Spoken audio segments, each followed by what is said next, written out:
New Guinea, a remote tropical island in the South Pacific.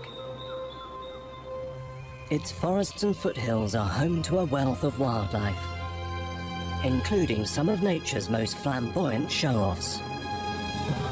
The spectacular birds of paradise.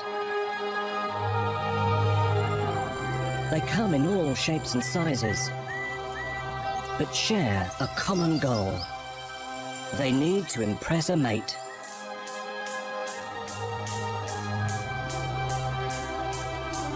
Some dance alone, others en masse.